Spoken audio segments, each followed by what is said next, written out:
Happy Monday, everyone. I'm your host, Linda Antwi. Welcome to 90 Days the Melanated Way. We are covering 90 Day Fiancé, episode 13 of season 8. I'm going to do some housekeeping stuff first and foremost. Shout out to Megan, Beth, Rebecca, Marianne, and Raydella. And also to Linda, Lydia, Brianna, Crystal, Nicole, Amanda, and Jolisa, my day oneers. I truly appreciate you. And to Jennifer, who just joined our Patreon, welcome, Jennifer. And if you are listening on the podcast, on Anchor FM, or anywhere you listen to your podcast, please think about supporting 90 Days the Melanated Way monthly or a small contribution. I am going to put up where are all my banners? I'm going to put up a banner right now if you want to just do a one-time subscription or one-time donation. It's Linda is So Girlie with the $sign for Cash App, and then straight Linda So Girlie on Venmo. Would be much appreciated. Shout out live chat. Hey Lydia, hey Raydella, and Reason S. Hope you came back. Welcome everybody to the show. Listen, this episode, I don't know if you saw my description, but I 100% have been bamboozled. And I'm going to be on this like conspiracy theory all night. So just prepare yourself because I had an aha moment. And I think I'm onto something. So let's jump right into it. Mike and Natalie. So Mike and Natalie, 20 days to get married. Hey, Kimberly. Hey, girl. Hey. 20 days to get married. And it's Uncle Bojangles' birthday. Happy 50th birthday to Uncle Bo. So they threw him a surprise birthday. And so they're setting up for this birthday. They've got cake, they've got banners, balloons, the whole 9 yards. And then this random neighbor, and you guys, my question is, this Tamara neighbor who's best friends with Bo, where's she been the whole 70 days? Like, where's she been? Natalie's all up in the house. If you're good friends with Bo, why would you not introduce the neighbor and like kick it with her and like show her the city and all of that stuff instead of like looking out longingly in the window, not going to the koi pond that you have, but just like complaining. It made no sense to me. You have a neighbor right down the street and you're just now meeting her for the birthday. Seemed a little bit odd. So they sing happy birthday. Mike's super happy because, you know, Natalie does seem relaxed, and you guys, she did seem a little bit more relaxed. And then they do birthday shots. Natalie, I thought you didn't drink. So I'm confused. Again, I'm confused because you made such a big deal about drinking this season, even though we saw you drinking last season, and all of a sudden you're doing shots. It's very, very bizarre to me. Raydella says, that was my question. Exactly. You got a neighbor. I don't understand. Lydia says, the neighbor could have helped find the ring. Exactly. When she was snooping for the ring. You know the layout of the land. Tell me where the ring is. Super bizarre. So anyways, that happens. They all have a good time. And then now they have 18 days to get married and they go fishing. She's worried because her visa's ending soon. She still has no ring. Like she likes to tell us every single episode. They're in a pandemic. So she's worried that they're going to delay the wedding. And then Mike's teaching her how to fish. And again, you guys, I was like, this doesn't look like a couple that is fishing. Like as a couple, when you go fishing, it can be such a romantic thing because it's just the two of you in the nature. But he was like an instructor. He's like, no, don't stand there. No, don't do this. Okay, throw the line out and then click that and reel it back. I was like, like, do you hate her? Because you kind of are acting like you hate her. So she wants to talk about her visa being expired in a few weeks and that she doesn't want to be there illegally. And she wants to know how they can get married because he is not trying to do any type of wedding planning whatsoever. So she's complaining as usual. And I had my aha moment. And so I'm not sure if I should tell you right now or should I just I'll keep going. So I think that Mike is using this whole ring and like, you're not my fiance, that whole thing, as a control factor. And he's controlling her because she hurt his feelings when she threw the ring back at him. And now he's controlling when and if they're going to get married. But hold on to your panties, guys, because I have a theory. Okay, so she goes, and I'm going to put my question up. She goes, and my first question of the night is, would you go wedding dress shopping by yourself if you had to? Would you go wedding dress shopping by yourself if you had to? Now, this chick figures she's got 15 days left, and literally these are my notes. She drives herself to the wedding shop. Okay. Raydella says, Happy International Women's Day, ladies. Happy International Women's Day. Yes. Support a women. Support a woman. Support me. Support this show. Thank you guys for being here. Lydia says, no, she would not go wedding shopping by herself.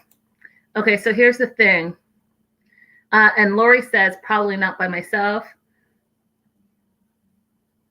And Kimberly says, I would get some black and immaculate. Precious says, are you Guinean? Asking because of your name. Happy International Women's Day. Yes, I am, Precious. Happy Guinean Independence Day. That was a few days ago. And I am full-on Guinean. Ep13. Lori says, sorry, but I'm on Team Mike. And Kim says, I took my mom. Okay, you guys, I need you to listen to me right now, okay? I'm an immigrant, okay? Immigrated and Canadian. So when I got here, I didn't have my green card. I didn't have my social security number, all of that stuff. So if you don't have that stuff, you can't have a license. So here's why I'm going to tell you that I feel bamboozled, okay? Because I knew this, and anyone who is part of our Patreon, you guys know that we break news and gossip, so you guys have known this too, and I don't know why you guys let me get off of track, but they were married before they started this season. They were married.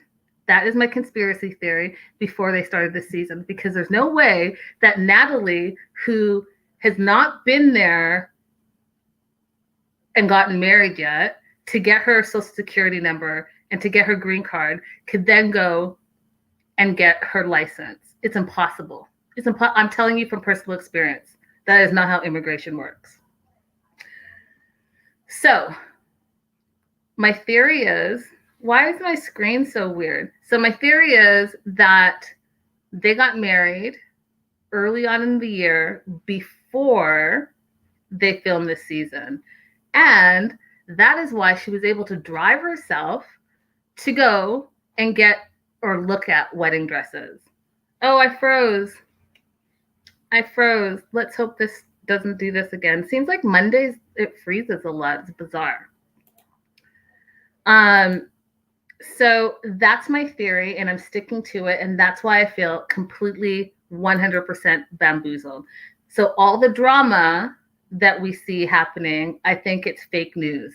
I think it's 100% fake news, and I believe that because you guys know, spoiler alert, they're already married. They got married. And so I think they got married earlier than this season. That's my conspiracy theory right now. You guys keep yourself occupied for 2 seconds. Lydia says Sinjin was driving without a license. Was he though? What, in his season, was he driving without a license? Maybe they both have international licenses and that's why they can drive. But if that's the case, Lydia, then why was she acting like she was trapped in the house the whole time? Kim says, it is weird to see her going home crying. All right, I'm going to try something real quick, you guys. Bear with me. Keep yourself occupied for 60 seconds.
All right. Hi, good evening, Halima. Um, Jackie, the marriage license is found. I think I posted it some months ago, so I'm going to dig in my archives and I'm going to find it for you guys to confirm my theory. But I got to tell you, I got a gut instinct about this. I think I'm 100% right. And I did see Raydella, the preview for next week. It looks glorious. I cannot wait. So, Natalie drives herself to go wedding dress shopping by herself, which I thought was quite sad, but at least she was able to get her mom online to look at the dresses. First dress I thought was gorgeous, you guys. I thought she looked amazing in it, but she felt like she didn't feel comfortable in it. The second dress, the mermaid dress, I wasn't a fan of it. I agreed with the shop lady that it did seem like a prom dress. And the third one, Natalie loved. It was strapless, beautiful. She looked beautiful in all of them. I wasn't a super fan of the third one at all either, but she loved it. Her mom loved it. And yet we knew that she wasn't going to buy it because she doesn't have her ring, like she keeps telling us, and she doesn't have a date. And so when her mom asked, when is the wedding, she was really upset because she didn't have an answer. So she gave some like pandemic answer. And I thought that was sad. But I also saw that it made her look like she was desperate to get married. Like that's what this whole season has looked like to me, is that she's desperate to get married and they're drumming up the drama, because if you think about it, this whole season they've been fighting about one thing, her not having the ring back. And again, I'm going to tell you that we've been bamboozled 1000%. And you guys have been together for a couple of years. You guys knew for a couple of years, or at least a year before she came over, that you guys had 90 days to get married. So if you hadn't dealt with your issues in those 2 years, then I don't see why you now feel pressured to get married. You either want to do it or you don't. It's not surprising. It's not surprising at all, right? Because 90-day fiance. Just saying.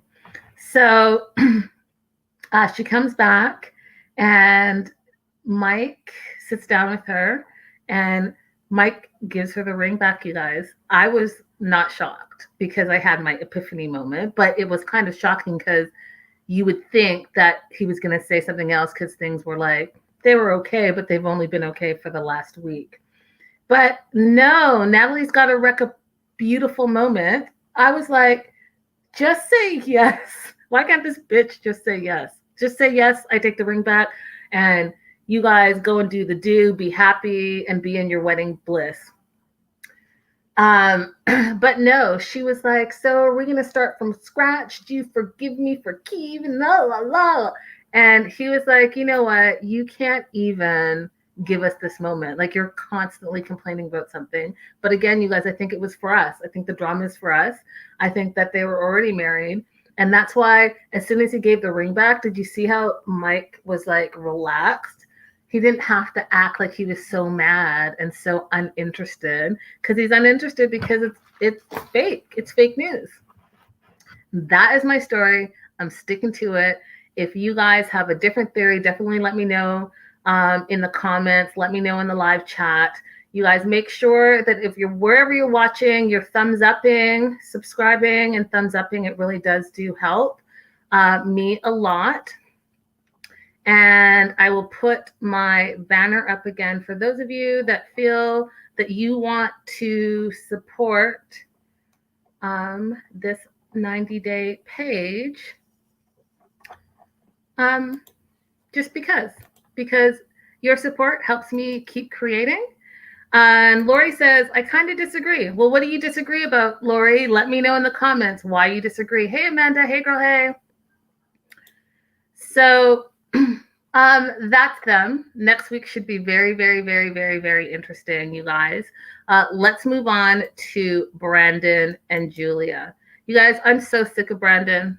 Okay. I'm so sick. I love Julia, but I'm so sick of Brandon.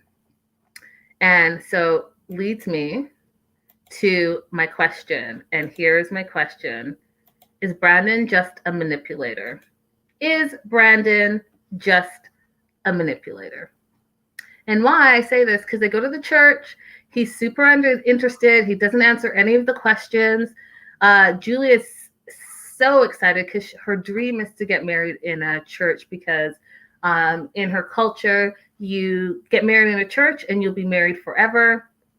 And, you know, they meet Ken and Patty, like the pastors of the church, and Brandon has nothing to say. They have all the questions, like how many people, and Brandon doesn't answer. Betty answers, oh, it's going to be 50 to 70, which surprises Julia because she doesn't know anyone. So what 50 to 70 people are coming? And are we in a pandemic? Can you even have 50 to 70 people? Anyhow, she looks over to Brandon like, who are these people? And he doesn't say anything. So then they want to know the date. And again, he doesn't answer. She answers, says the 9th. Well, why the 9th? And then, Betty and Ron have to throw in, yeah, we kind of tried to discourage them because, it's Mother's Day weekend, all of that stuff. And again, guess what? He doesn't say anything, you guys. Not a damn thing. So he just says, well, 9's her favorite number. And Julia's like, but why else do I want to have it on the 9th? And if you guys remember, when they were at the restaurant with his parents, he knew exactly the answer. So all of a sudden you don't know. All of a sudden you're playing stupid. I don't understand what the issue is. But he played stupid and she was pissed. He's like, I don't understand why you don't know. You first messaged me on the 9th and you said you look like you're going to be my future wife. And that was on the 9th. Brandon says, well, whatever. So do you guys think he's getting cold feet or do you think that he's just a manipulator? Because I think he's just a manipulator. And then when he went on to say, you guys, that this is not his dream, he doesn't really care about it. He doesn't have the female dream of having a wedding. He would have preferred to just sign some paperwork and call it a day. I was like, I don't know where I heard this, but I heard it and I believe it now, that he wanted to go and get some beautiful woman that wanted to come to America, isolate her so she doesn't know anyone because no one else would put up with this nonsense. Like no one else would put up with this nonsense whatsoever. So you isolate her and guess what? She has no options but just to do what you want because you're controlling things. And that's why I think that he's a manipulator. Jackie says, he's so immature, he doesn't seem to care about her unless it's sex. And then Barbara, hey, Barbara says he probably didn't want to go through crap with mommy again. And Lori says, makes her look bad. He's the one that looks bad. And she also says, he seems like a super manipulative person, also like a game player, like he's being controlling and trying to make her look bad. Exactly. I think the exact same thing, Lori. I think that he's completely trying to manipulate this girl, and I like Julia a lot. Amanda says, in this household, we ride for Team Julia. Same, girl, same. I'm about that girl. I think she's probably one of the best characters of this season, for sure, by far. Lydia, yes, girl. It's going to be 50 to 70 swingers invited to that wedding. 100%. If you guys haven't heard that rumor, you're missing out because those are facts right there. So Julia's like, well, why are we getting married? And he's like, because I love you. She starts crying. He just is like, well, why are you crying? Like, I don't understand why you're crying. And she's like, well, maybe I shouldn't just not even marry you. Maybe I should just marry your mom because she's the only one that seems to know anything about this wedding. And then she's like, I don't care then. Let's not get married in the church. And he's like, well, obviously you care because you're crying about it. I was like, this is not a romantic moment. This is not something that you look forward to. And if my fiance was talking crazy to me like that, oh no. Oh no. Oh no. Okay. That's all I have to say. Oh no. So he continues, says, this is not my favorite thing. It's not my dream to walk down the aisle and you want me to be someone I'm not. And I care about you, but I don't care about this wedding. I was like, you know what, Brandon? Julia is in a different class than you. And for you to be so messed up and talking crazy to her, knowing that this is her dream, so you're kind of shattering it by your shitty words, is so disgusting to me, you guys. It really, really is really disgusting to me. And then he does this to camera work, and he says, you know, because of the 90 days, he doesn't have enough time to decide whether it's worth dealing with this the rest of his life. If anyone needs time to think about and dealing with the rest of your life, it's Julia. Thank you very much. Do you want to deal with this fool's manipulative behavior your whole entire life? Think about that. Hey, Lynn. Hey. Lori says, I think the licensing depends on what state you live. My cousin came from another country and he had a valid license from that country. He was permitted to drive while here as long as he was covered with insurance on the car he was operating. Okay, so let's clear the license thing up. So in some countries, you can get an international license. And like my mom has an international license. You can get an international license. And I often go back to Ghana and I can get an international license for there. So if you have that, you can drive anywhere. Okay. But like me coming from Canada to America, I can use my Canadian license like as if I'm driving around as a tourist. But once I live here, I can't then just have my Canadian license. I have to get whatever state license I'm in within 3 months. Okay. That is why I'm saying to you guys that there's no way, unless Natalie has an international license. And if she had an international license, then why was she acting like she was trapped in the house? If you had an international license, you could rent a car, you could use the truck like you used the truck in this last episode. So it just doesn't make sense to me. That's what I'm saying. Okay. Hi, Lynn. She's like, I'm surprised I'm awake tonight. Had chemo again today.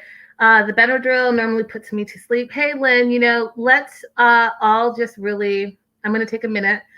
Lynn has followed me since my AfterBuzz days, and she is a warrior, you guys. She has been living with cancer for many, many, many, many years, and she's a survivor. And I just want to send her, especially today on International Women's Day, let's just all send her super positive vibes because she truly is a warrior and she truly is just the strength that we talk about women having. She has it, and I just am in awe of her. So let's just send her all positive vibes, you guys. And I'm so glad that you were here and able to make the live.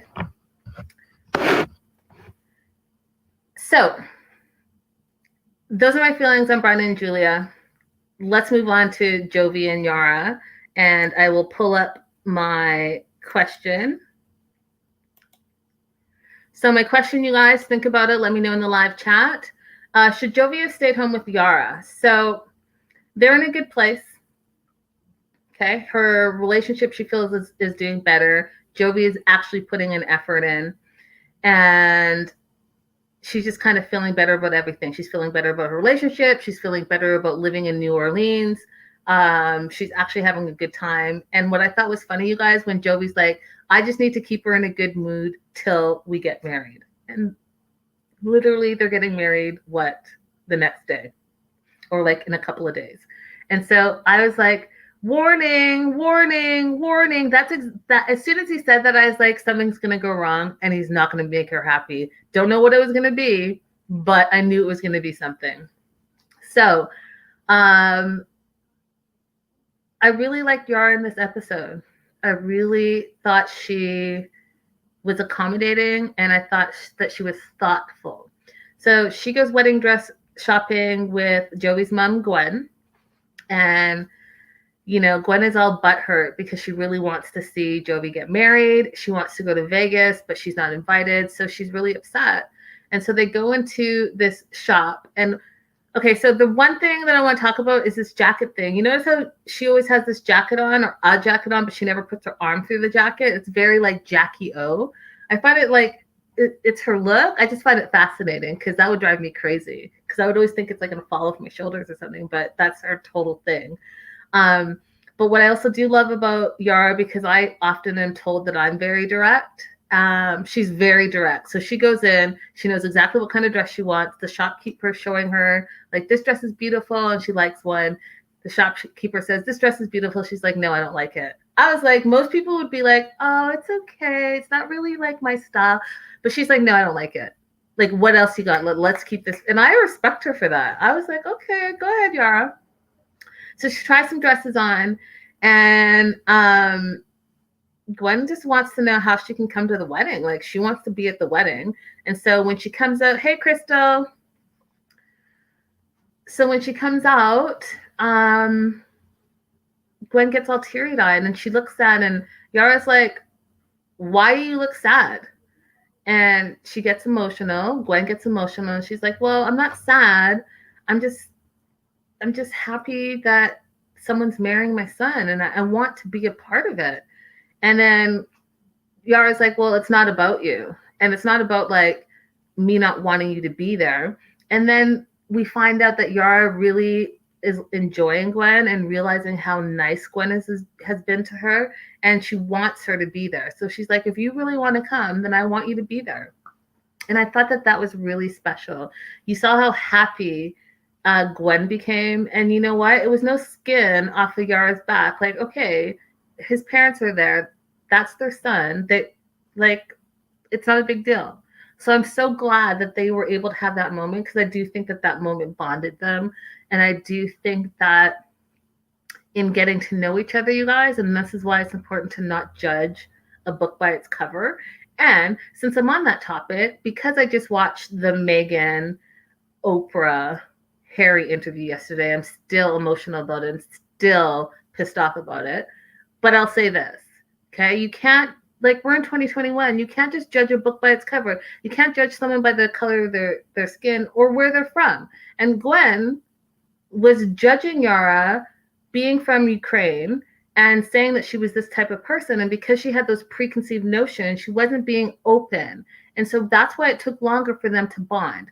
How about you just let the person show up, you show up, and give them a chance? Like, why can't we do that? I don't understand it.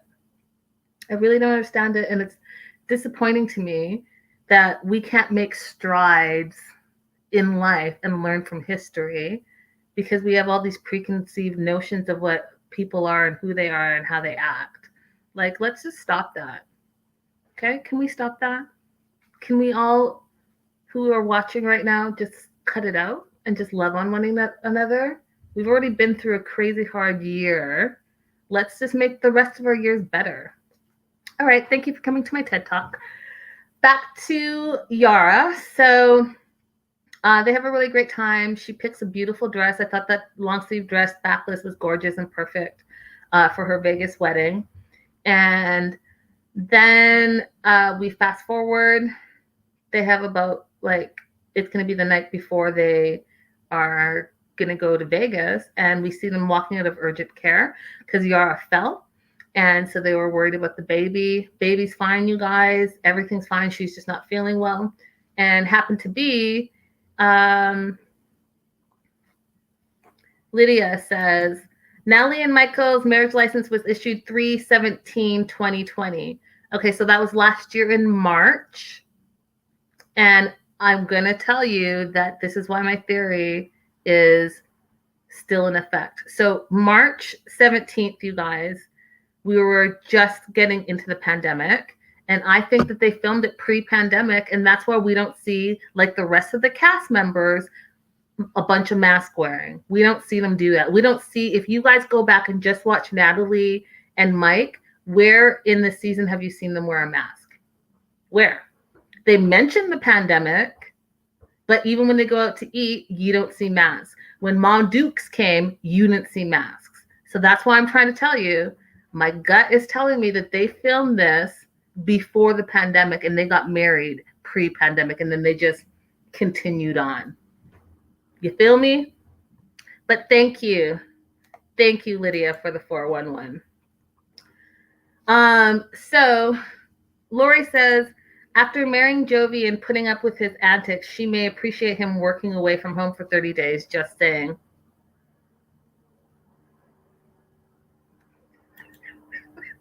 Amanda. So they're home. She's resting. It happens to be his bachelor night.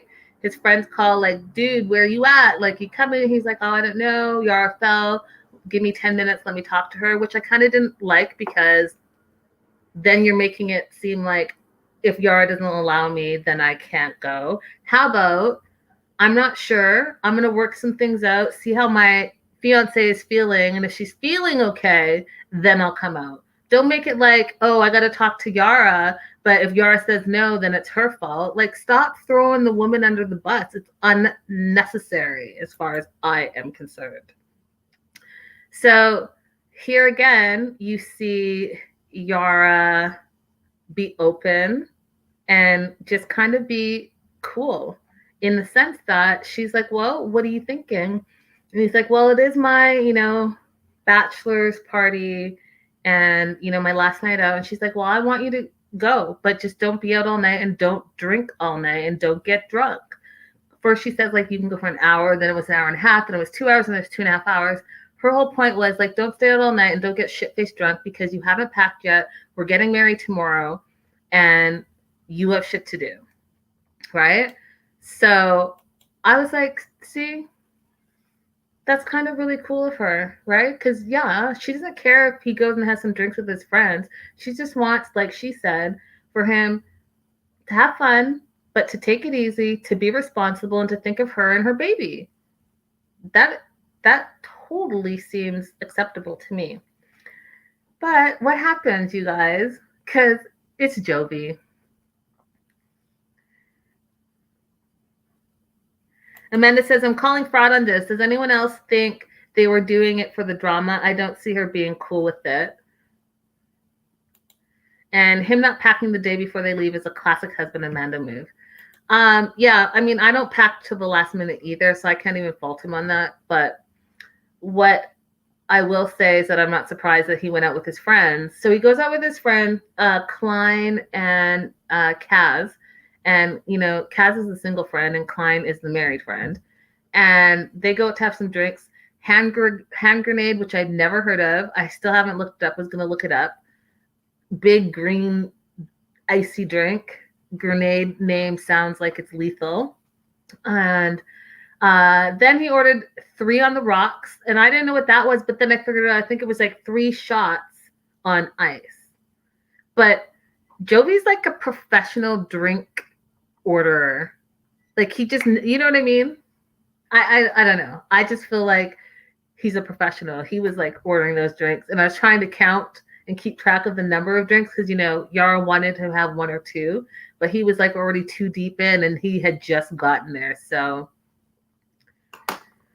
yes, Lori, I agree with you. Throw the woman under the bus has seemed to be the theme of this season. I 100% agree with you. It's unfortunate. So they've been out for like an hour and a half and been drinking and having fun. And then they want to go to the strip club. And so they walk over there. And I had mad respect for his friend Klein, who's married with a kid. He's like, I'm not going in there. I'm married. I have a child. And like, there's nothing in there for me. And once you get married and have a child, he says, you're going to see like your priorities change. And I was like, bravo, Klein. I actually did not expect that from you. But guess what?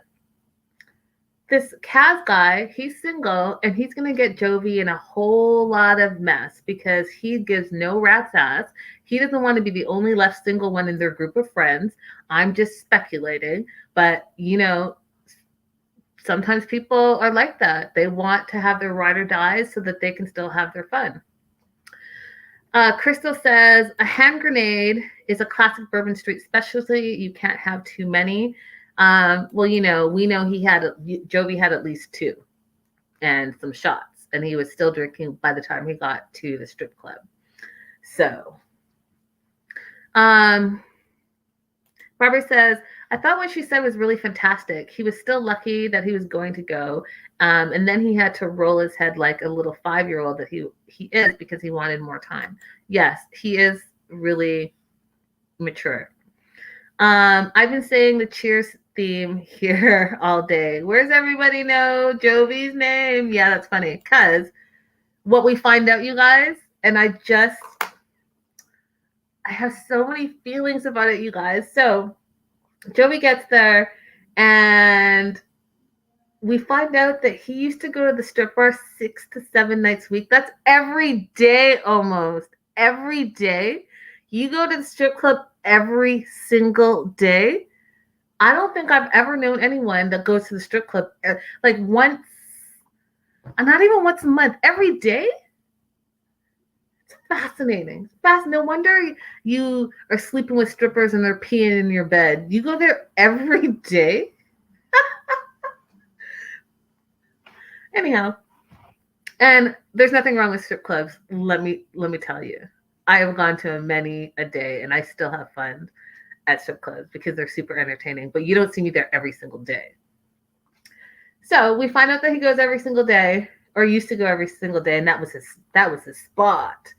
And then we meet this Carter girl who sits on his lap. They find out that it's his bachelor party, so they're bringing champagne. They're throwing the dollars.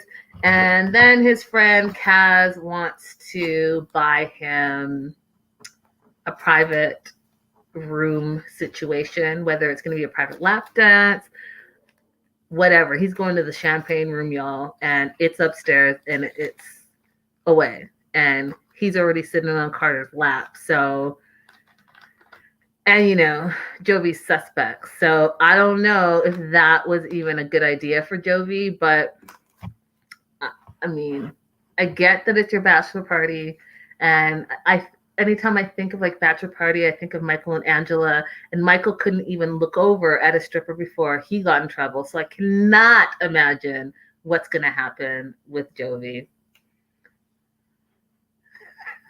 Amanda says, not even the strippers are there every day. Hey, Master of Blackjack, welcome.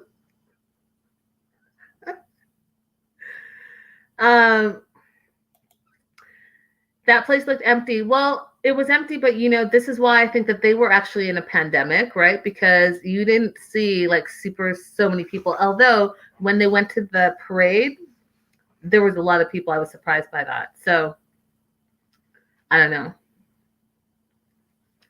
you guys. I just think all of it is a mess. And I'm here for it. I'm here for the mess. I'm here for the messiness of it all. I just don't think that he should have gone up those stairs. I felt like he was going up to the stairs of doom, and that he's going to be in a shitload of trouble and he's going to make bad decisions. That's how I felt. Anywho, moving on to Tarik and Hazel. So Hazel's still mad about Minty. And when I started watching their segment, I was like, she needs to get over herself because she brought on this issue herself because she's insecure and she's jealous and she feels like Minty is gonna wreck a good thing. And you guys, if you watch the show, you already know how I feel about it. I don't think she really wants to be with Tarik, but Tarik is her like ride or die and the reason why she's in America for a better life. Okay, that part.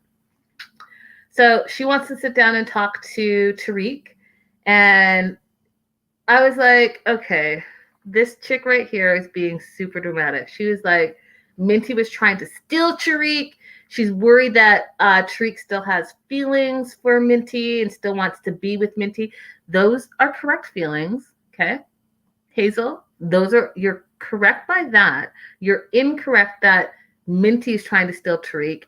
Tarik is being super shade and super suspect behind your back because when he told you that when the pandemic started and that he only like texted her one time to see if she was good, what you didn't know is that he was continually texting her every single day and was in constant contact with her, as she told us. And if you guys don't watch 90 Day Bears All, Hazel and Minty had a confrontation, and Hazel wants Minty to just like block them. And she's like, well, no, tell Tarik to stop texting me and calling me.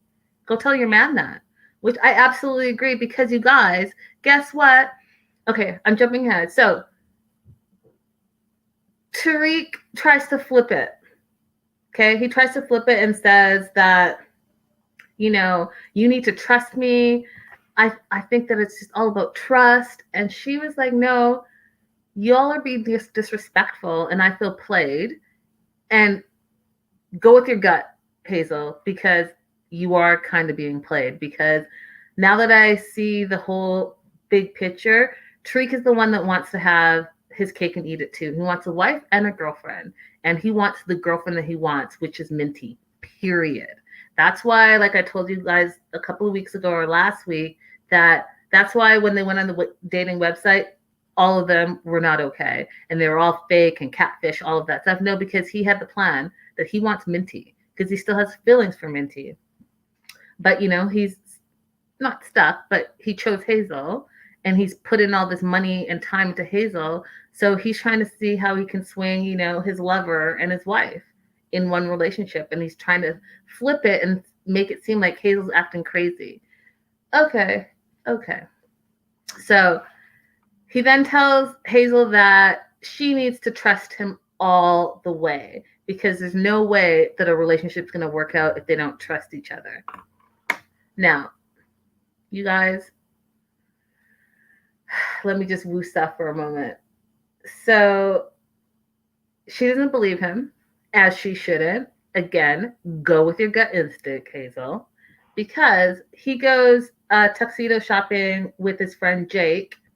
And you guys, I don't know how you feel about it, but whenever I see Tarik outside in his like regular clothes and the clothes that he chooses, he just reminds me of like he's so 1980s, a 1980s, like, I don't know, like the white suit, the zoot pants and shoes, the friggin' hat that he was wearing. Like, you're wearing a white suit, you're wearing a white tuxedo with white shoes and a blue bow tie. That's what you chose.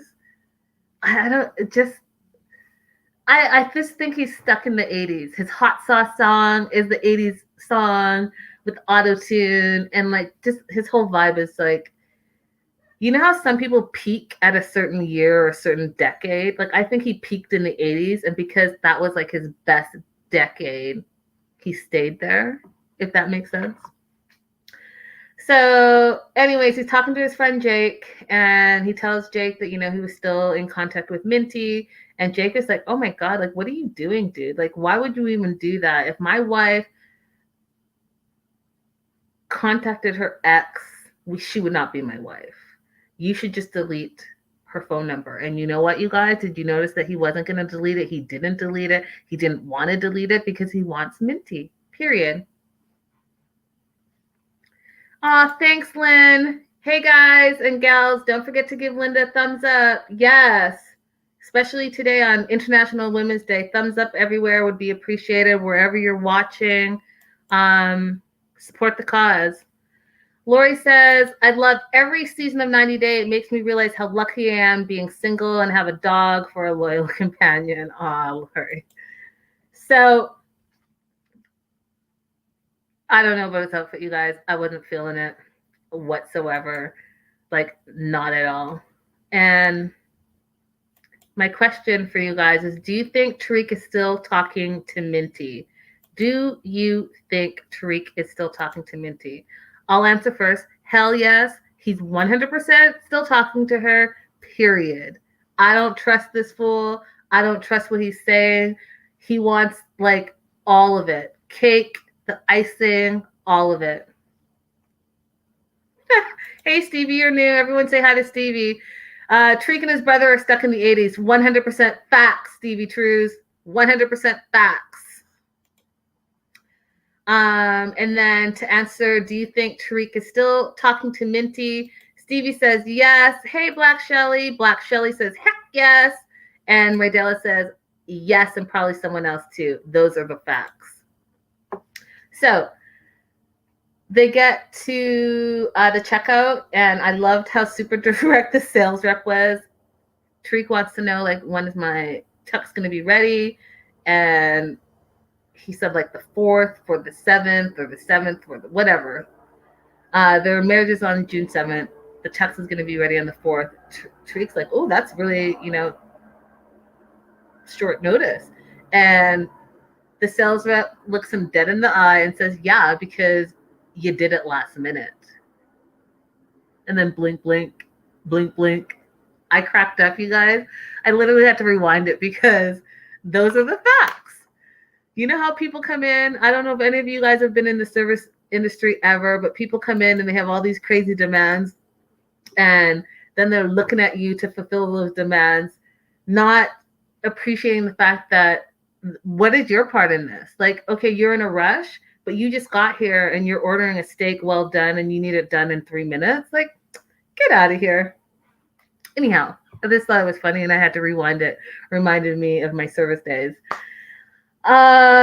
So I think that this whole Tarik and Minty and Hazel situation is going to get way worse.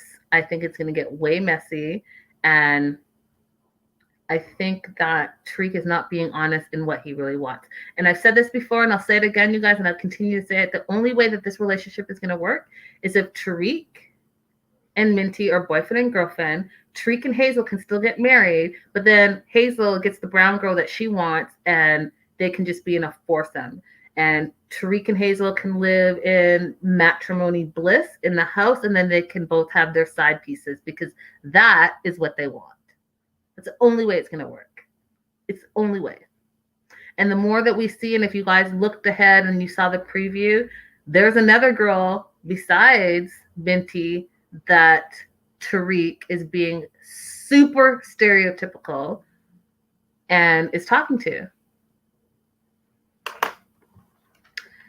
Thank you, Raydella. Those are facts. A lack of preparation on your part does not make it an emergency for me. Those are straight facts right there. Facts. So you guys, I can't wait because it's just about to be messy. It's going to be messy for a lot of the couples. Although we've been bamboozled by Mike and Natalie. Okay, they bamboozled us 100%. 100% bamboozled. And just like Meghan and Harry were married 3 days before the royal wedding, Mike and Natalie were married before they shot this season, period. Okay, on to Amira. You guys, can I just thank you? Preach! On to Amira. Oh, Amira, I love you. I think that you seem very sweet, but like seriously, WTF. WTF, you and your Serbia idea. Like, what are you thinking? So Amira decides that she's going to Serbia because she loves Andrew so much and she loves and wants to just do whatever he wants, and she feels pressured by him. And even though she said last week that she wanted to wait and see and get the reissue on the K1 visa, Andrew, she says, doesn't want to wait, and he keeps asking her and asking her and asking her. She says, until she's going to give in. So they have a conversation, and even the way Andrew talks, Andrew's like, well, going to Serbia is a viable option, and you just have to be there for 14 days, and then you will make your way to America. I'm like, if I could just give the middle finger right now, that's what I would be doing, because you sound like an asshole. She's worried, and he says, I know you had a traumatic experience, but we're under a ticking clock right now, and we need to organize things, and I need to get things organized. If I'm going to buy your ticket, I need to know that you're, like, again, okay.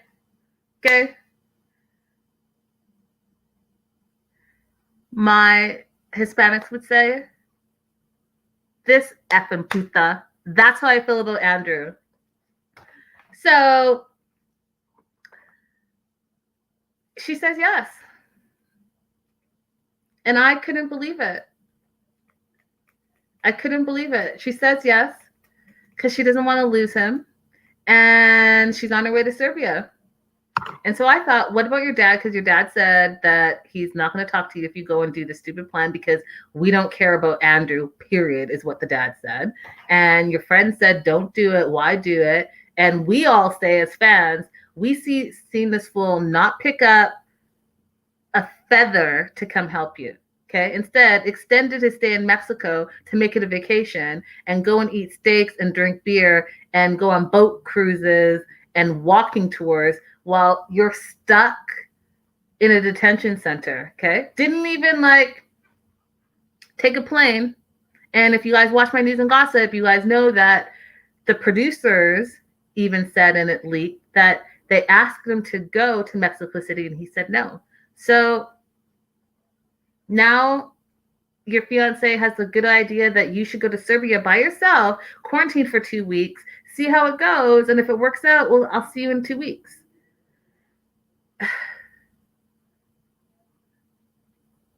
Like, stop it. Hey, Jojo, you're new.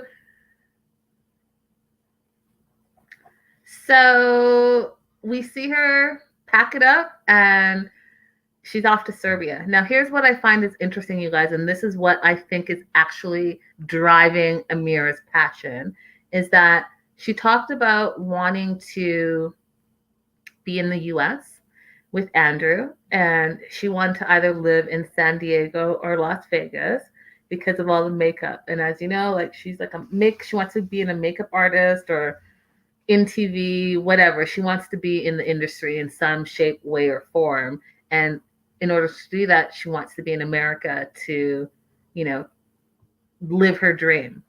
So I think that in the back of her head is what's really driving her to make these decisions that just don't seem like the right decisions, as far as I'm concerned. Okay. If my fiance is not picking up a finger to help, doesn't want to talk about the trauma that I've experienced, and wants me to do all the work, and like she said that she gave up her studies, her friends, her family. She was detained in Mexico, all for Andrew. And all he does, and this is my notes, all he does is talk. He talks at her. There's no action on his part. And yes, I agree with you. All that baby talk was just like super manipulative, Amanda. And yeah, baby, I'll do this. Yeah, baby, I'll do that. But guess what? You're not doing a thing. And nor are you lifting a finger. And nor are you putting yourself at any type of risk. She's calling you. Oh, I should have heard from her by now. Well, did you call her? If you're concerned, did you call her? Did you text her? Oh, you didn't? But you've done everything you could think of. Get out of here, Andrew. Just stop it.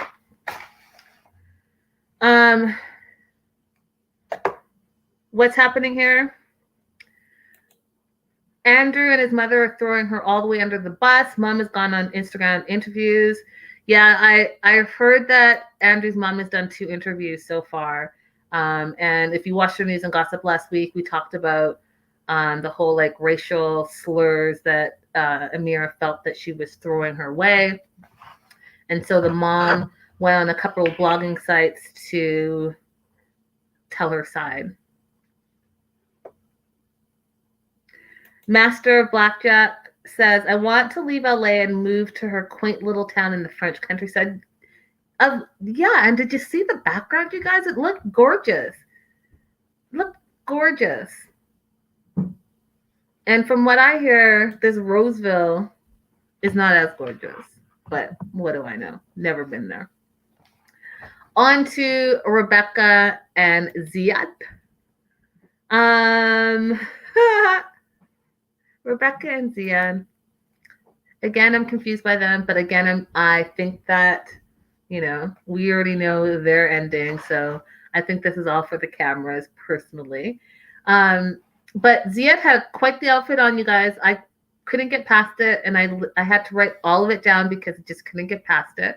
Zied is another one of those that, I love Zied. I think he's adorable, but his style I haven't quite figured out. So he had on red pants, red shoes, sparkly, like a navy blue sparkly top, and then like a 1970s like leather jacket with the zippers and stuff.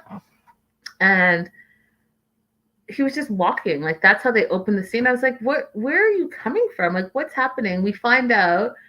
And because my question was, how did he get to her job? And I guess she got called into work early. So we're assuming that they drove directly from the cabin to her job. And so is he just hanging out while she works all day? Like, are you just walking through parking lots? Like, what's happening here? I'm not sure, but he's standing. He texts her for lunch. She brings lunch to him, and she's all stressed out. She's saying things have been tense between them because he wants to get married before Ramadan. And just have like a courthouse wedding, and she doesn't want that. And you guys, okay, again, this is another couple that I don't understand. You guys have been together forever, and you both said you waited 2 years. So if you waited 2 years, why does it matter that now you're here in 90 days, whether you get married in 30 days, 60 days, or 9 days? Why does it matter? If you guys are so in love and you say you want to be together, you've done all this to be together. We saw you, refresh on your iPad every 5 seconds to see if he was getting approved. And now he's here and approved. And so what's the holdup? Now you're having doubts that he might be like your ex and he might be just using you, and you're having, seriously, you weren't having any of those thoughts and questions in the past 2 years. Okay. And then my other thing is, that his religion and his culture is important to him. So if he's telling you, and we always hear this from all of the Arabic men, that their culture and religion are important to them and they don't ever want to quote unquote live in sin, he's telling you it's very important before Ramadan that we get married. Why not have, and it's a pandemic, why not go to the courthouse, get married, so that's under your belt, and then have a party. And then later, if you really do need, Rebecca, your 5th wedding to be a major extravaganza, then go ahead and have that second wedding, the extravaganza. Because this is not your first marriage, this is not your second marriage, this is not even your 3rd marriage. So do you know what that means, that sign, you guys? Please take several seats. Please take several seats. But no, she's gonna make a big hoorah about it. And she's like, well, if you're gonna rush me, I'm not gonna marry you in 2 weeks, and so you're gonna have to go find somewhere to live. You better go call my daughter and stay there. I was like, again, Rebecca, really? I just feel like, are you making wise decisions? Are you? Because I feel like you might be making a bigger deal of this than it is. You're in a pandemic. You've already been married a bunch of times. Go ahead and knock this out and have a party and celebrate. That does not take away from anything. Stevie says, Rebecca acts as if the 4th marriage is so sacred she needs to go to court and quit playing. Yes, Stevie, preach. Stevie, you are speaking my language. Rodella says, and where's the money coming for? Anyways, yeah, where is the money coming from? And while you're at it, could you go to your storage and get your furniture so that when you're actually finally married, that y'all aren't sitting on the floor? Could that be something that we think about? Instead of taking carriage rides and, freaking out about your 4th wedding, 5th wedding, whatever it is. You've been married a bunch of times, so I don't know. I think you're making a bigger deal about this than it really should be. But then we wouldn't be entertained, you guys.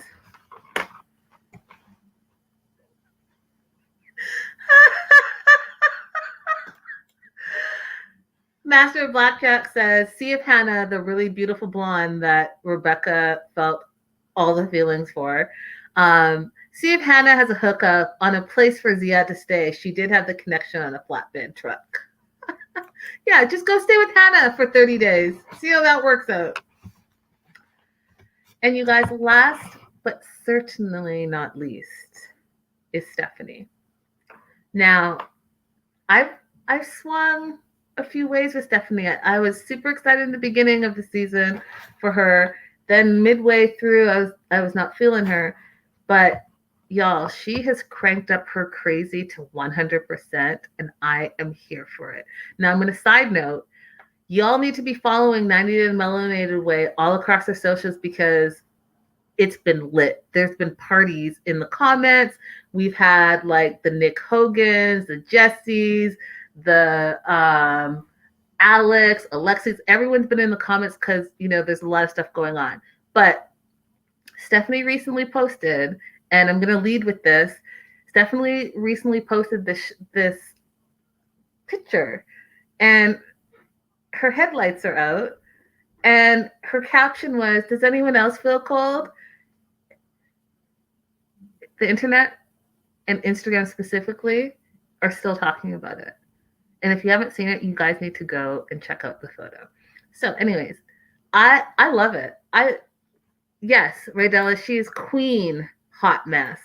Queen hot mess. And I'm living for her drama. So Stephanie, she opens up with, "Can I hold your hand?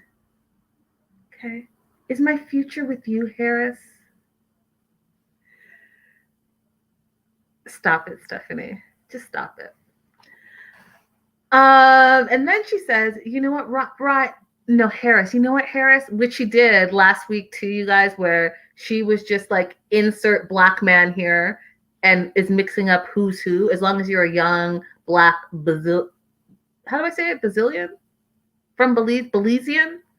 As long as you're a young black Belizean man, I don't care what your name is. I got some watches for you. Will you hold my hand because I'm an ST? Seriously. Yes, Jojo. Hey, Jojo. Stephanie always thinks the money speaks. And Lynn says her only future is with the hula hoop. Okay, so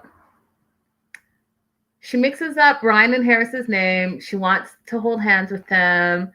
And, she's like, "Oh, you've just been there for me so much. I want to give you a kiss." And then she brings out her purse, which is the lips, and she puts it on his face. Y'all, I fell out because that's just stupid and crazy, but very entertaining. Like, because she's like a crazy person, and I'm here for it. And speaking of her accessories, her jewelry is so. I'm so confused by her because I know she's older, but she looks amazing. She doesn't act like an older lady, but she kind of walks like an older lady. And then there's like this drug or substance or just pure crazy thing that I haven't quite figured out. When she like nods off or like, and she makes these weird movements when she's talking, and she's always drinking, and when she's drinking it like she means it, like all of it. It's a whole. Amanda says, "I think it's Xanax plus alcohol."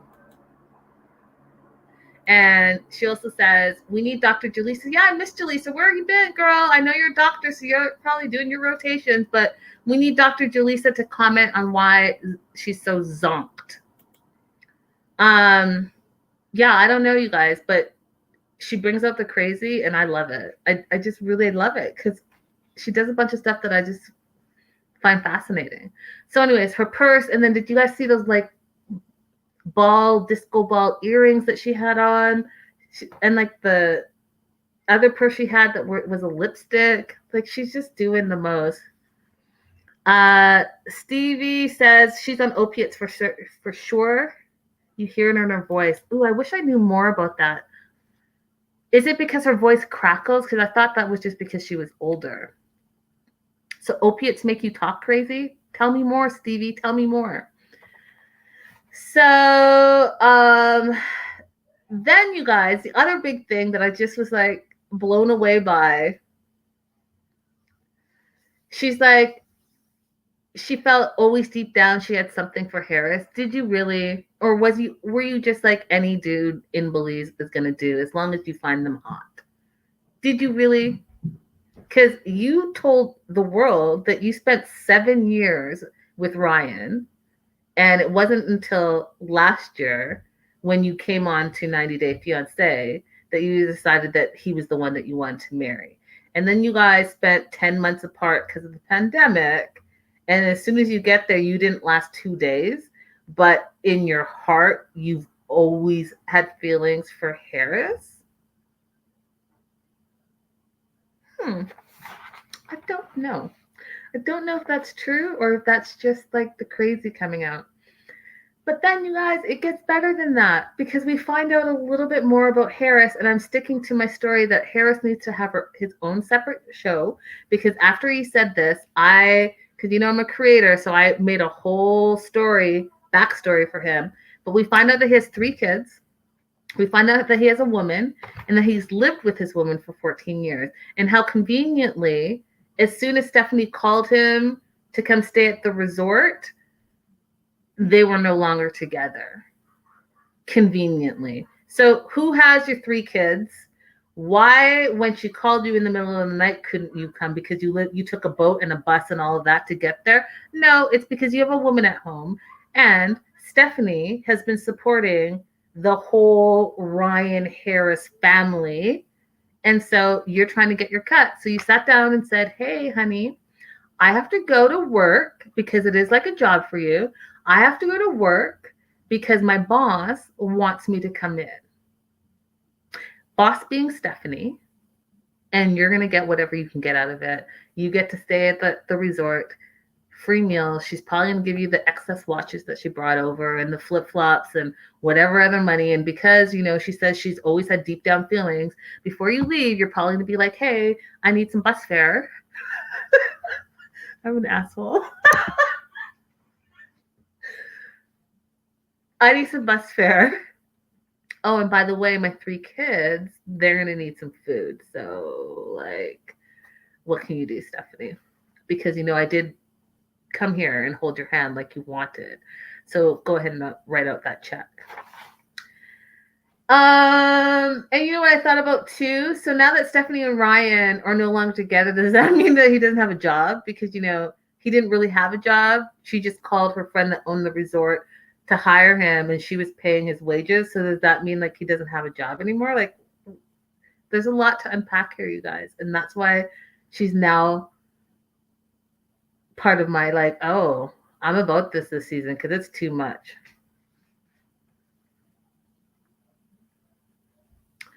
I don't know about that, Jojo. I'm not going to put that comment up, but I will say this. There have been a lot of advancements in the medical field, and I think that people get pregnant at different ages, and there are a lot of people that have had their first babies late 40s and early 50s. That's not unheard of. So anyways, back to Stephanie. He's like, Ryan says he knows Stephanie and the Americans. They are rich people. They have big, great house and everything they need in life. And I was like, who told you that, first of all? And why in so many countries do people think Americans are so rich? Because I got to tell you that a lot of Americans are not rich. A lot of Americans are living paycheck to paycheck. And this pandemic has even shown it more that not only not all Americans are rich, but the simple fact that people think that, and they think that hey, there's so much money, I'm just going to go over to America and I'm going to be rich too, is crazy to me. It's crazy to me. And so I laughed at that because I just think of what everyone's gone through in the last year, and in America, how, they're still waiting on stimulus checks, and how there's so many more homeless on the streets now, and people are I just think it's crazy that people just assume that's true, because it's not. Amanda thinks that Harris is 100% hotter than Ryan. Yeah, I'll give you that. Although I don't think Harris looks as good as he did in the first photo that we saw, where he was lying in the bed in the white tank top. I don't think that he looks as good as that. And I also think that I don't know, I find him funny. The things that come out of his mouth are super, super funny to me. So anyways, Harris is there. And then we see what's going to happen next week. Harris tells Stephanie that he loves her. And you guys, he loves her because her time is wrapping up and he has to figure out how he's getting those paychecks. And Zied, we find, can't move because there's no money. And I already told you my theory on that. And we find out there's another girl besides Minty. And it's going to be a hot mess, and I'm going to be here for it. I love it. So, yes, that was the show, you guys. Thank you so much for joining me today. Tomorrow we're going to cover 90 Day Berzal, and that one's a doozy as well. And on Wednesday, I wanted to ask you a question before we all go, you guys. So here's my question to you. We usually do our VIP paid subscription on Patreon, News and Gossip on Wednesdays. We did it on Thursday this week because we did have a special cast member interview that we did. So I wanted to know if you wanted to keep it on Thursday. Should I change Wednesday's News and Gossip shows to Thursdays at 6 p.m.? So instead of Wednesdays at 8 p.m. Pacific Standard Time, it would be on Thursdays at 6 p.m. Pacific Standard Time. Definitely let me know in the comments. If you're listening to the podcast, let me know. Shoot me an email. On Patreon, let me know. Live chat, let me know. Just let me know. I'm going to give it this week, and then I'm going to decide. But I think it might be a good idea. It's a little bit earlier for our East Coast viewers and our international viewers. So I think that might be it. Barbara says, I think it's what they see on TV. They think about any TV show because when I lived in Holland, that's the way it looked. And I knew the truth. Yeah, I agree with you. And I also think, too, that, oftentimes Americans are like, America's the best country in the world. Land of the rich and the free. You know what I mean? That whole thing. So I think it's a perpetuated stereotype. Can I do a Patreon poll? Is that a thing? I can definitely send a message out. I will do that. I'll send a message on Patreon as well. Hey, Lynn, it's 12:12 here. So yeah, let me know, you guys, and we can go from there. And I don't have any problem whatsoever changing the time. Aw, I'm live here in the Philippines. Hi, Jojo from the Philippines. Aw. Jojo, my niece is half Filipino and she's gorgeous. And I was about to show you, but that's a whole other thing. So, guys, make sure you're following 90 Day the Melanated Way all across social media. If you guys are into celebrity news, follow me personally at Linda Is So Girlie. And don't forget, you guys, if you feel led to support this show, I popped it up one more time. Linda Is So Girlie. And that's on Venmo. That's on Cash App. Anywhere, PayPal. Linda Is So Girlie. I definitely would appreciate it. Good night. I will see you guys all tomorrow, 8 o'clock for 90 Day Berzal. Good night, y'all. Have a wonderful night. Bye for now.